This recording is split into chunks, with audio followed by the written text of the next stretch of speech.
computer. Okay, so we're now starting the recording.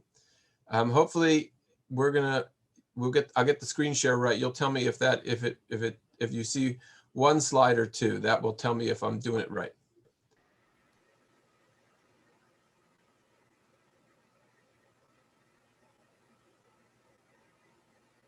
One slide. One slide? One slide. One. Excellent. Okay. So this is History of Jerusalem, Season 1, Episode 2. And in this particular episode, I wanted to focus on the walls of Jerusalem. The walls of Jerusalem are very iconic, right? We have songs about them. On Pesach, we talk about one of the songs at the end of the Seder is Al Chomotayich Yerushalayim Hifkadati Shomrim Kol Hayom V'Kol Halayla, right? On your walls, Jerusalem, we put guards day and night. The one on the that's not the one at the Seder. The one at the Seder is Hafked Shomrim Le'ircha Kol Hayom V'Kol Halayla. We post guards to your city, presumably on the walls, all night and all day. The idea of the walls of Jerusalem are iconic also in terms of the skyline. I will disappoint you tonight, because we will not talk about the walls of Jerusalem you're probably thinking of in your mind. Those walls are the walls that were built by Suleiman the Magnificent. Now, he may have co-opted parts of other walls, but those walls we won't get to I'm not sure we'll get to it in the first season, frankly, because that's already in the 16th century. So we're far away from Suleiman. But nevertheless, Jerusalem, as we encountered it, is a walled city. And the very first time that we did encounter it, if you recall, it was when King David takes it from the Yevusi. And we talked about that. I just wanted to show you on this first slide, these are walls at the southern end of the city of David. The city of David sits south of the old city of Jerusalem. And this wall is a very, very ancient wall. So this wall dates back to the period of King David. And this was what the wall would have looked like in the time of King David. And the city of David was, as we spoke of in the last episode, that the city of David sits slightly to the south of the highest point in the Temple Mount. And this is its wall. But we're going to spend a little bit more time talking about a second wall. The second wall is the wall that was built by King Chizkiyahu. King Chizkiyahu builds a wall because of what's happening. The northern kingdom had been essentially decimated by the Assyrians. And the Assyrians managed to conquer, capture, and deport. But they were not entirely thorough in all of the people that they deported. And so what happened was there was a mass immigration of Jews to the northern kingdom was made up of 10 tribes, the tribes of Israel, and the southern kingdom, where Jerusalem sits, is called Judea. The Jews who escaped the Assyrians, who live in the northern kingdom, the kingdom of Israel, they come to settle in Judea, and there's evidence that many of them come to settle in Yerushalayim itself. And you can see here, this slide is a depiction of what it looked like when they all came back. That I'll just get my pen set up. Over here, this is the old city of David. This is the old Jerusalem, right? Obviously, the temple is over here. This very broad area that we're about to see, this very broad area is going to be the new settlement. That's when all of those who came to live from the northern kingdom, they lived on the western hill. This is still not part of we're still well before you get to the U.S. Embassy or to Kikar Tzion or to your favorite restaurant on Ben Yehuda Street. We're still not that far west, but we are sort of in the area of where you know where the Cardo is. If you know the old city of Jerusalem, you're in the area where, let's say, the Esha Torah Center is. All of those things are going to be found in this area. Obviously not yet, but this is where the Jews came to settle back at that time. And when they first arrived, they didn't need to be inside the wall. They could live outside the wall. There was no imminent threat of attack. You didn't need to be inside the wall. And this is, in fact, how many ancient cities would grow. And so here you can see just from an aerial point of view, this is, the blue is Chizkiyahu's new broad wall. Chizkiyahu is going to build this wall because he sees that the Assyrians are approaching. They have come all the way down from the north, and there's been a revolt in Ashdod, and the revolt in Ashdod seems to invite the ire of the Assyrians.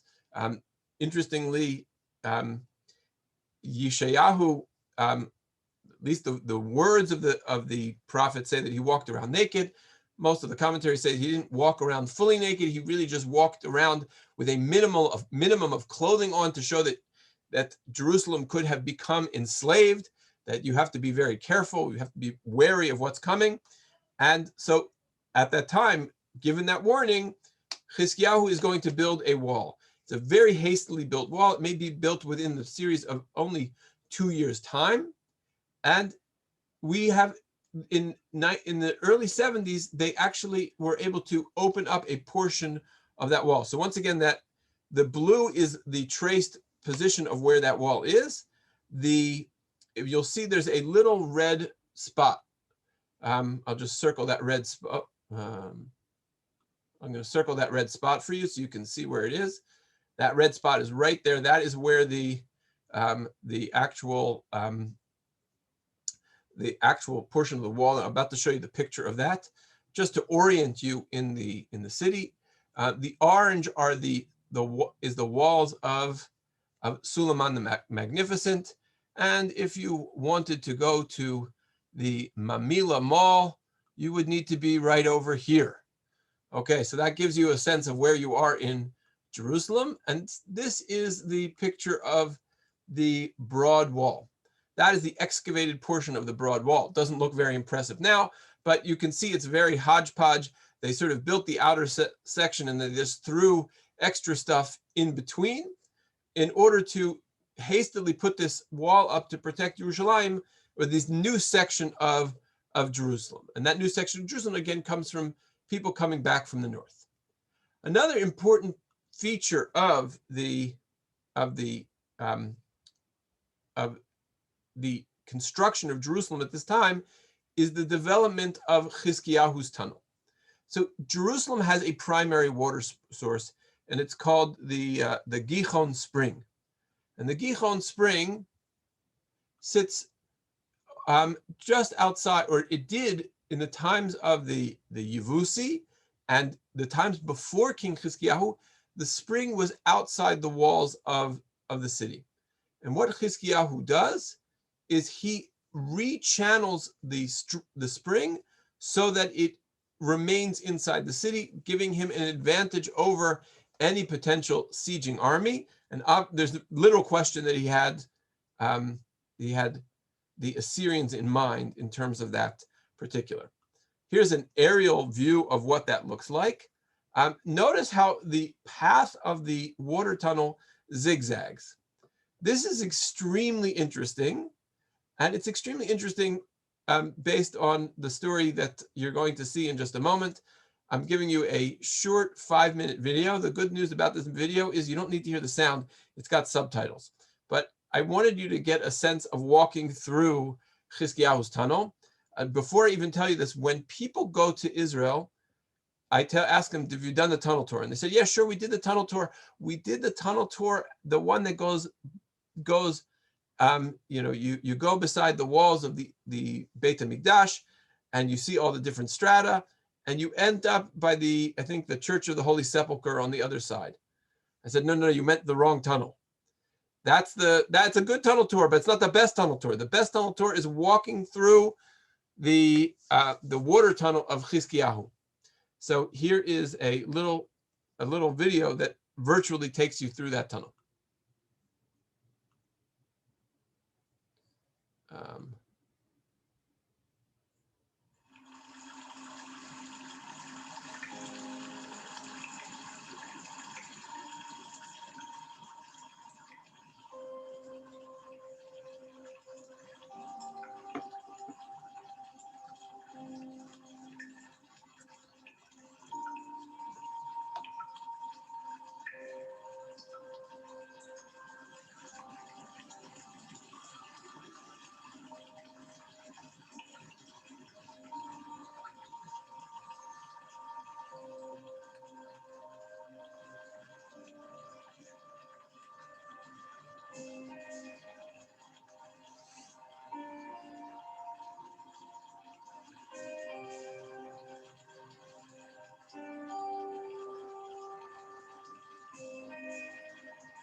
Okay, so here, before we get to that slide, we'll go back to. Okay, so first of all, I mean, this the fact that that worked is nothing short of a miracle, right? You saw how it zigzags, and even if they pointed at each other at straight lines, it would be really hard to meet. But zigzagging, who can imagine that they would manage to meet in the middle? And also that the gradient is 12 inches between one side and the other. I mean, that is minuscule. That is it's profound how they were able to get to be successful there. I think it's also ironic that that the inscription is in Turkey. There is a copy of the inscription, by the way, both in the tunnel and one in the Hebrew in the Israel Museum, if you wish to see that. But that shows you the sort of the beginnings of a fuller Jerusalem. With Chizkiyahu's Jerusalem is well expanded from David's Jerusalem, and it's going to include both northerners and native Judeans, native members of Yehuda. And then it also includes, obviously, this water tunnel and defenses. Now, my goal is not to give you a blow-by-blow history of all the politics within Jerusalem. We've done that when we did our sort of story of Jewish history. We talked about the things that led up to the destruction of Jerusalem.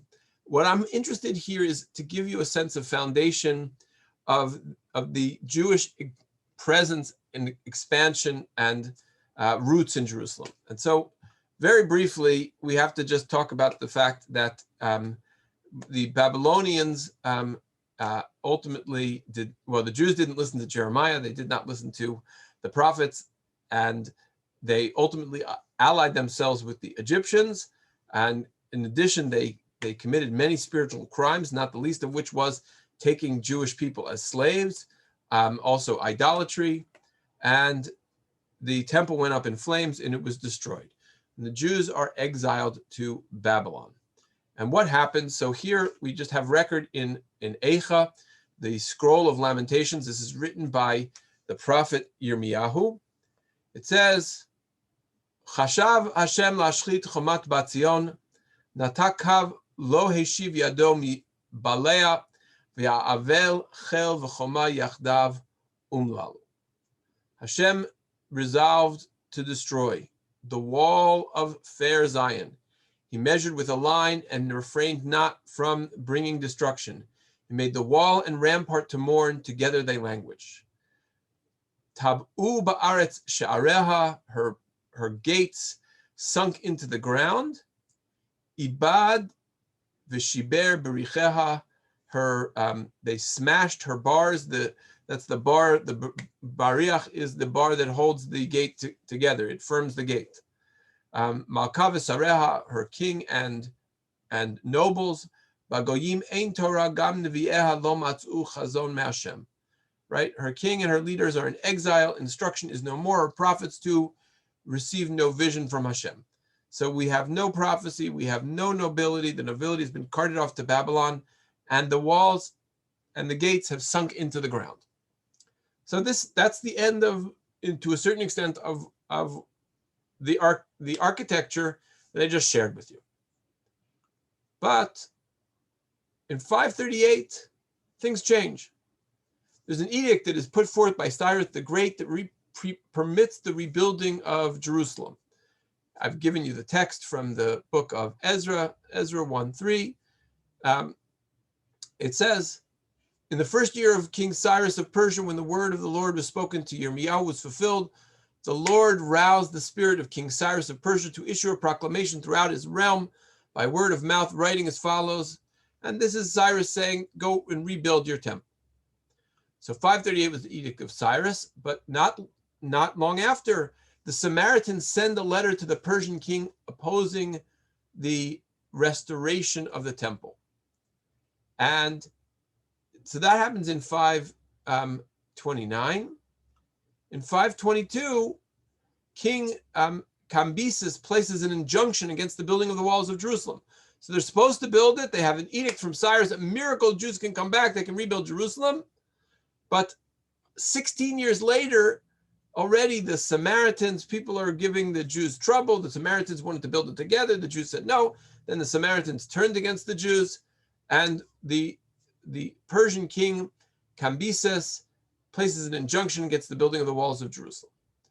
Now there is an upheaval at that moment in the Persian Empire, and the throne of Persia is then taken by Darius, the satrap of Parthia. You probably know him better as Darius the Great. And he restores the Edict of Cyrus. And he tells them, go back, build your temple. Now here's a picture of the temple that was built in the times of Darius under Zerubbabel, the sort of the political authority come from Babylon. There is some suggestion, if you read carefully, Zerubbabel is almost a Messiah-like figure because he's coming back to bring the Jews back from exile, rebuild the temple. But it's not so impressive. You can see from the narrative in Ezra, it says, many of the priests and the Levites, the chiefs, the clans, the old men who had seen the first house, if you'd seen Shlomo's house, you knew this was a shack. They wept loudly at the sight of the founding of this house. Many others shouted joyously at the top of their voices. Other people at the same time were like, hey, at least we got something. We were able to rebuild. Nobody else has ever been able to do this. And you couldn't tell the difference between the people crying and the people celebrating. But here's a little schematic of it. And when you really compare this to Shlomo's Beit HaMikdash, you see that it is a pale shadow of what used to be. But the story will continue. So from 519 to 509, we have the Purim story. Maybe. How do we know that the Purim story happens then? And how do we know that this particular king who ruled at that time may be Achashverosh? So the answer is that this is the only one of the Persian kings who rules from India to Ethiopia. And if you read your Megillah carefully, it says, right about Achashverosh, Hamolech mehodu va'ad Kush. He ruled from Hodu, which is India, to Kush, which is Ethiopia. So there are some who suggest that what happens here is that the Purim story falls right in the middle of the rebuilding of the temple.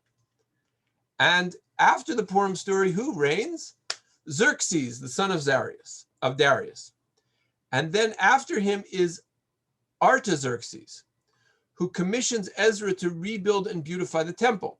Now, there is in the Persian records, we know that when Artaxerxes does this, he does it in the presence of his grandmother, the queen, who may be none other than, somebody tell me?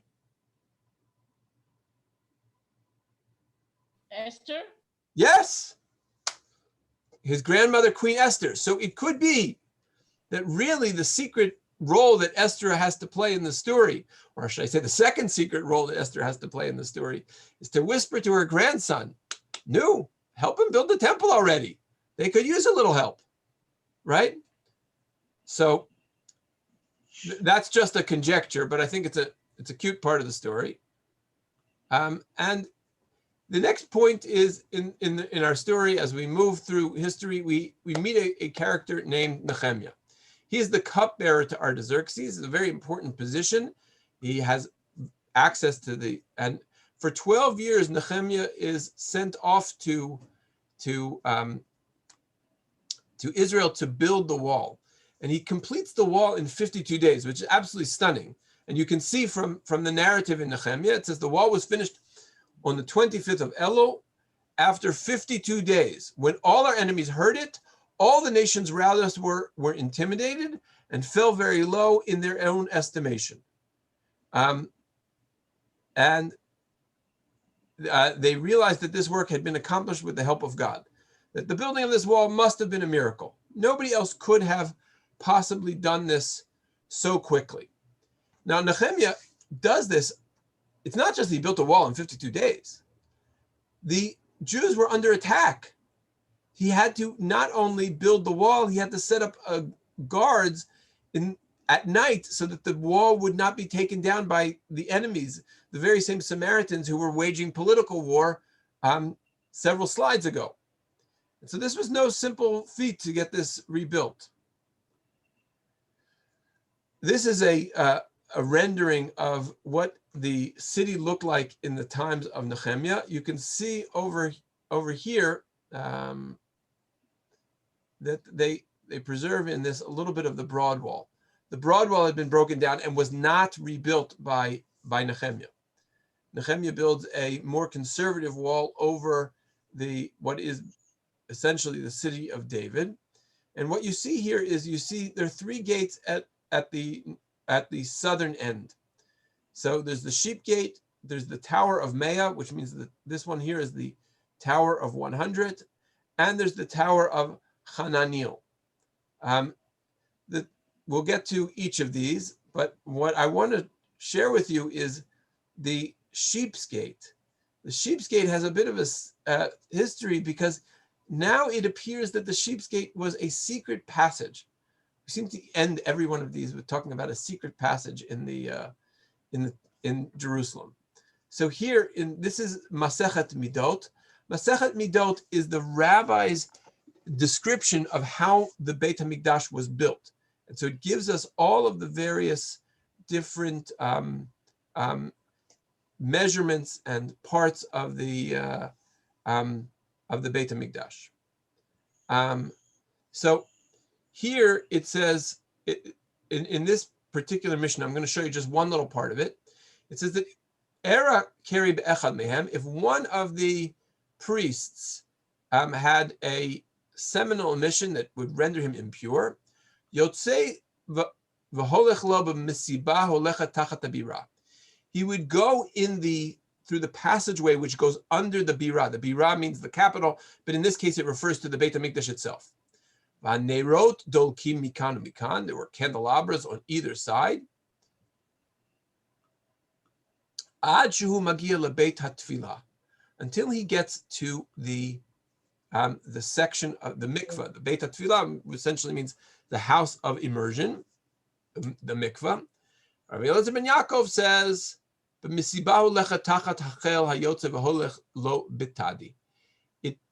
is the path that takes you to what's called the Tadi Gate. So the Tadi Gate, did I not? Oh yeah, here it is. The Tadi Gate is to be found right here. That's where the Tadi Gate is. So just so you know what you're looking at, right over here, the top part, this is the western end of Jerusalem. Over in this direction is the Mount of Olives. In this direction is Western Jerusalem. And so here is this is more or less where the northern side of the city of David is going to be over here. This is the entrance of the Beit HaMikdash. And right here is this little secret channel, which we're going to call the Tadi Gate. Now, there is one academic who says the Tadi Gate, if you play around with the letters, you switch the Daled, which sometimes switches with the Lamed, it becomes the Tali Gate. And Tle in Hebrew can also mean sheep. So that might be how that name came about. It was called the Tadi Gate. But I want to share with you one other interesting source. And it says, Kol hasharim shayu sham, all of the gates that were there in Jerusalem, hayu lahen shkufot. They had a post and lintel. They were square. Chutz mishar Tadi, except for this one gate, which is called the Tadi Gate. Or maybe if the Daled really gets switched with a Lamed, it's the Tali Gate, which means the sheep gate. Shayushtam shtei avanim mutot zu agav zu. It had two stones that leaned one against another, sort of in an arched fashion. Kol hasharim shayusham nishtanu liot shel zahav. All of the gates that were there, they switched out to be gold, except for the Shar Nicanor, except for the Nicanor gate, because there was a miracle. If we have time at the end, I'll tell you what the miracle of the Nicanor gate is. Some say it was just copper, but it looked very golden. There was a storm, so they had to cast them over. Right. Okay. Well, okay, Ralph, you got the right story. I'll tell. Well, but I want to focus on this gate first in a minute, and then we can get to Nicanor. Okay. So this well was found by Warren in the 19th century. And this warren, this leads to a cistern, but it's not like a normal cistern. It's not built like any other cisterns. What turned out was that the cistern that this well leads to was an underground passage, which they think is the Tadi Gate, that they found the secret passage of the Kohanim, that they walk through in this area underneath the Beit HaMikdash, and it has this this special little also has these two posts and this leaning gate in amidst it, and so this actually marks where that passage was. These two posts, which are now a well. Obviously, you see children in this photograph in modern clothing. Okay, so the story of Shar Nicanor, the Nicanor Gate, which may have been named for a very favorable Roman general at a later period. The Nicanor Gate had two doors, and Nicanor apparently brought these gates from Egypt. They were beautiful gates. There was a storm, and they needed to lighten the load in the boat, so they threw one of the two doors overboard. And they were going to try and throw the second one, but Nicanor threw his arms around the door and said, "You have to throw me over with it." They were immediately, the storm calmed, and they brought the door to Jerusalem, and he was going to have to, and he regretted having thrown the other one overboard. But magically, miraculously, when they got there and they put the one door up, the second one emerged out of the rock, and because of the miracle of the replacement of that door, they never changed it. So the story is reported in the halachic literature. Just a little bit more word about Nehemia. Nehemia had different members of different leaders of the community build different sections of the wall, and there are numerous towers that you can see in this rendering that would go around in different places. It's quite tedious to go through them, but there are references in the book of Nehemia to the fish gate, to a wall, to various sections of the wall, to the old gate, and we know that there's the gate of Ephraim. That we also know that there's a water gate. There's a number of different gates that you can see. The valley gate. I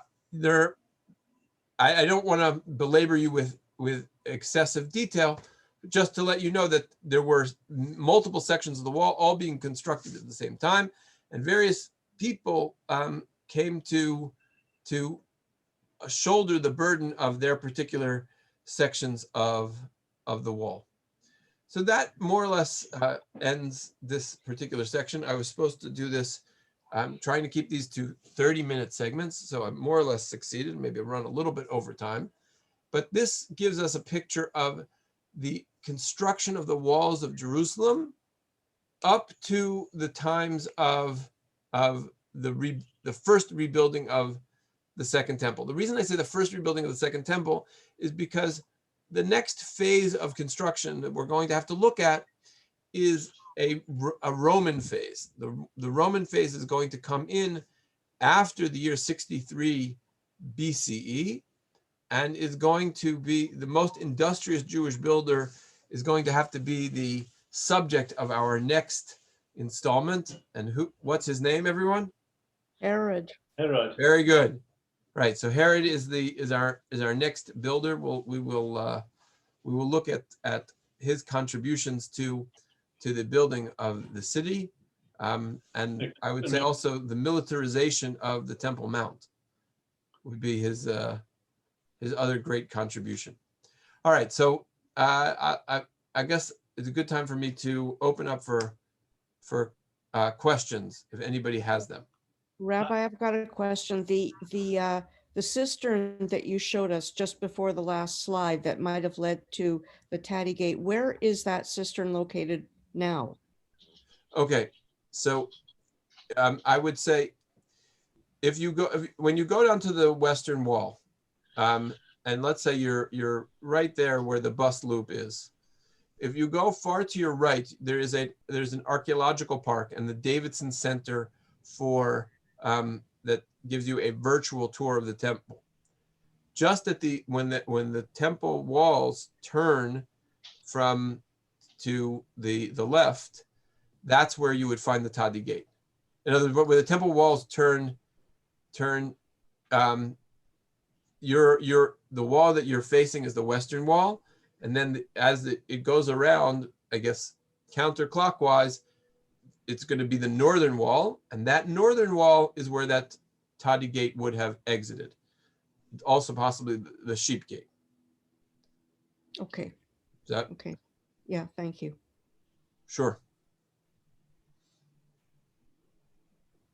Ralph, did I get the story right?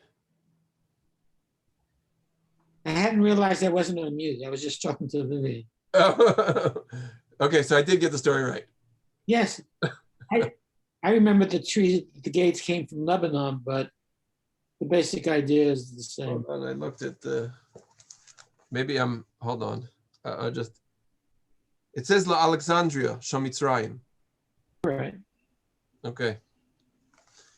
Egyptian, Alexandria in Egypt. That my source is the Kahati Mishnah, so. Yeah. Yeah. Which apparently the source is Masachet Yoma, the tractate of Yom Kippur. All right, so today's one quick question from me. So sure. None of those gates exist today. So I'm assuming that what Herod did is completely took down those towers and those gates when he rebuilt. So okay, there are many stories to be told about the walls of Jerusalem and the gates. One I just learned. I mean, I'm fascinated. You ever gone to the Jaffa Gate? Yeah. The Jaffa Gate. First there's the gate part of the Jaffa Gate, and then there's just the opening in the wall. Do you know why there's an opening in the wall? Yeah, Kaiser came. Exactly, Kaiser Wilhelm, in 1898, he arrived in his carriage, and the Ottomans they didn't want the Kaiser, God forbid, he had to get out of his carriage and walk for 5 minutes, and get on somebody else's carriage to get down through the old city of Jerusalem. So they literally breached the wall for the Kaiser. Anyway, so that's just an example of stories about the gates. There are a lot of them, and there's many changes that take place over time. So what we can say is that more than knowing exactly who changed what, you get to see that there are descriptions of archaeology and fixtures, and that you go looking for those things and you see how they corroborate the evidence. What's really nice about some of the evidence we presented today is that certainly for Chizkiyahu's tunnel, you don't need to work hard. The tunnel's still there. In terms of, let's say, one of the towers, the Tower of Hananiel. So there we have the bedrock cut to accommodate a tower exactly where we expect that to be. The tower is not there, but obviously the fixture that once it attached to is there. And the Tadi Gate, we see that it exists as we would expect it to, but it got repurposed. So there's a lot of, you have to match sort of your historical record with what's physically there. And there's always the possibility that given the various destructions and things that happen, that you're going to, some fixtures just not going to be there. But even when we're talking about Chizkiyahu, we're talking about 2,700 years ago, right? When we talk about Ezra and Nehemia, we're talking about 2,400 years ago, 2,500 years ago. That's a lot of time. I mean, there's nothing in this country. Even the trees aren't that old over here. So, anyhow, okay. Well, thank you all for joining, and a good evening to all. And I will hope to see you in our next installment. Thank you, Rabbi. Thank you, Rabbi. Thank Thank you. Thank you. Thank you. Have a good evening.